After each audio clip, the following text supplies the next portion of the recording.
Have you ever noticed how some people manage to establish deep connections just by uttering a few words? It's not about what they say, but how they say it. And today, I'm going to reveal exactly how you can do the same. I'll show you 9 phrases that instantly awaken intimate imagination based on the principles of Neil Strauss, one of the greatest experts in interpersonal communication of our time. Think about it for a moment. How many times have you wanted to connect with someone on a deeper level, but the words just wouldn't flow?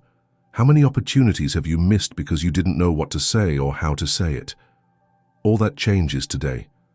Communication that truly seduces isn't about memorized lines or cheap tricks. It's about understanding human psychology and how the right words can create powerful mental images. As Neil Strauss says, words are the bridge between your reality and another person's. When you learn to build that bridge correctly, connection becomes inevitable. Before I reveal these phrases to you, I need you to understand something fundamental. Language that awakens intimate imagination operates at a different level than normal conversation. It's not about what you literally say, but about the emotions and sensations you evoke. It's as if your words are keys that open doors in the other person's mind. The first idea you need to understand is that intimate imagination is activated when you create a sense of exclusive complicity. When you make someone feel that you share something unique, something that only the two of you understand, you establish a connection that goes beyond the ordinary. When I look at you, I feel there's a conversation happening beyond the words we're saying right now. This phrase is powerful because it suggests a hidden dimension in your interaction. It creates a shared mental space, a tacit secret between the two of you. You're not saying anything explicitly intimate, but you're planting the seed of a deeper connection. Neil Strauss points out that the best seduction happens when the other person believes the idea was theirs. This phrase does exactly that. It invites the other person to imagine that something special exists between you, but lets their mind fill in the details. Think about the last time you felt an instant connection with someone. There was probably a moment when you both felt something invisible, yet powerful was happening.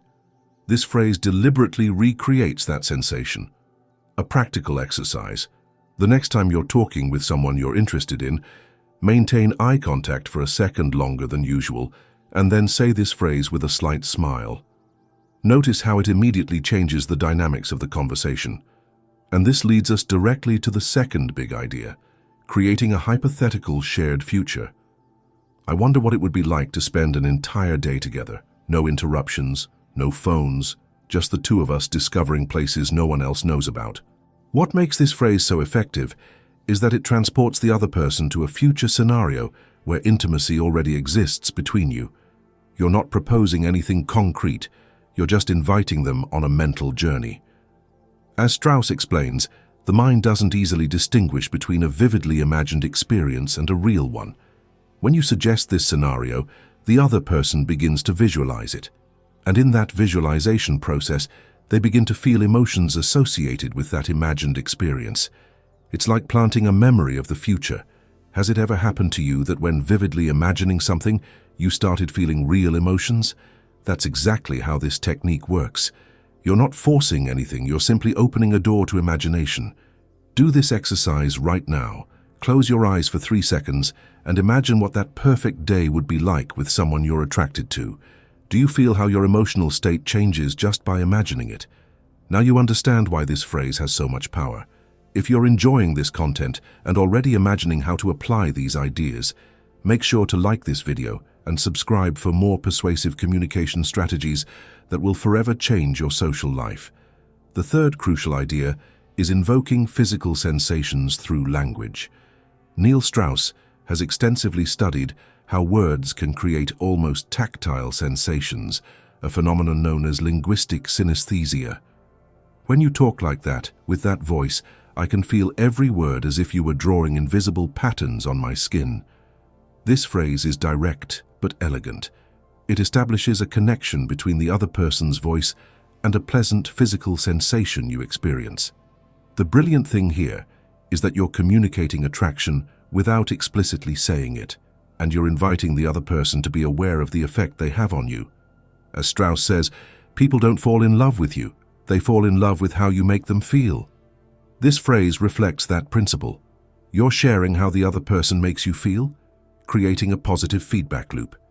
Think about the last time someone told you that your voice, your laugh, or your way of speaking caused a special impression on them. Didn't you immediately feel a stronger connection with that person? This happens because you've gone from being someone neutral to someone who evokes pleasant sensations. Here's a practical exercise. Genuinely identify something unique in the other person's way of expressing themselves. It could be the rhythm of their speech, the cadence of their laugh, or the way they emphasize certain words. Mention how that creates a pleasant physical sensation in you. Authenticity is key here. Moving on to the fourth idea, we arrive at a truly transformative concept, the use of strategic vulnerability to create instant intimacy. I normally don't share this with anyone, but there's something about you that makes me feel I can lower my defenses and show you who I really am. What makes this phrase so magnetic is that it combines exclusivity with vulnerability. You're communicating that the other person is special because something that rarely happens can occur with them. Authentic, emotional openness. Strauss reminds us that true seduction isn't about techniques, but about having the courage to be vulnerable. This phrase perfectly encapsulates that philosophy. You're not manipulating, you're inviting a genuine connection. Have you noticed how people feel irresistibly attracted to those who seem strong but are capable of showing selective vulnerability? There's a fascinating paradox here. Showing vulnerability from a position of strength creates more attraction than trying to appear perfect or invulnerable. I propose this exercise. Identify something personal but not too intimate that you wouldn't normally share in a first conversation. When you feel there's chemistry with someone, use this phrase as a preamble to sharing that detail. Observe how it instantly deepens the connection. The fifth idea is perhaps the most powerful of all, creating a shared alternative reality, a world that exists only between the two of you. Sometimes when you connect with someone like this, it's as if the rest of the world disappears and a bubble is created where only you and I exist, with our own rules. Can you feel it? This phrase is extraordinary because it does three things simultaneously. It describes an experience that's happening in real time, suggests that this experience is special and uncommon, and ends with a question that invites the other person to confirm this shared reality. As Strauss says, the most effective seduction occurs when you create a world the other person wants to belong to. You're literally building that world with your words. Remember a time when you were so absorbed in a conversation that you lost track of time and space. That sensation of being in a bubble is exactly what you're evoking with this phrase, and by asking, "Can you feel it?" you're inviting the other person to recognize and validate this shared experience. A powerful exercise. The next time you're in a naturally flowing conversation, pause, maintain eye contact, and say this phrase in a slightly lower tone than your usual voice. You'll be framing the experience they're already having, giving it a deeper meaning. If these ideas are resonating with you so far, and you see their potential to transform your interactions, take a moment to activate the notification bell. We publish content like this weekly, and you won't want to miss the next persuasive communication strategies. Now, let's delve into the sixth idea, using multiple sensory language to create immersive experiences. Imagine we're on a deserted beach at sunset. The warm breeze caresses your skin, the sound of waves surrounds you, and as the sun disappears over the horizon, our eyes meet and time simply stops. What makes this phrase so captivating is that it activates multiple sensory channels: visual, the beach at sunset; tactile, the warm breeze; auditory, the sound of waves; and kinesthetic, time stopping. Strauss emphasizes that the more senses you involve in your communication, the more immersive and real the experience becomes for the other person. This technique works because the brain processes sensory information similarly, whether it comes from real experiences or vividly imagined ones. By creating this multisensory scene, you're essentially programming a shared experience in the other person's mind. Remember the last time a book or movie completely transported you to another world? You felt real emotions for fictional situations. This phrase operates under the same principle, but with the added advantage that you are an integral part of that imagined experience. Here's an exercise. Create your own sensory narrative based on a scenario you find personally attractive. It should include at least 3 different sensory modalities and culminate in a moment of connection between you two. Practice it until it flows naturally in your conversation. The 7th idea takes us into fascinating territory, using linguistic presuppositions to create assumed realities. It's interesting how from the moment our eyes first met, we both knew this conversation would be different from the others, as if a part of us recognized something familiar in the other. The power of this phrase lies in its presuppositions. It assumes as truth that you both experienced a special connection from the first moment. You're not asking if it happened, you're stating that it happened and simply commenting on this shared fact. Neil Strauss explains that presuppositions are the most elegant form of influence because they completely bypass the mind's critical defenses. The person doesn't analyze whether the statement is true or false. They unconsciously accept the presupposition and respond to the comment about it. Think about how you would feel if someone said this to you. Your mind would automatically look for evidence confirming this special connection, and in looking for it, you would most likely find it, because our minds are experts at finding patterns that confirm what we already believe. I propose this exercise. Identify something positive that could be true about your interaction with the other person, something that would be difficult to deny. Formulate it as an assumed fact you're reflecting on, not as a question or a statement requiring validation. And we come to the 8th idea, using temporal progression to create accelerated intimacy.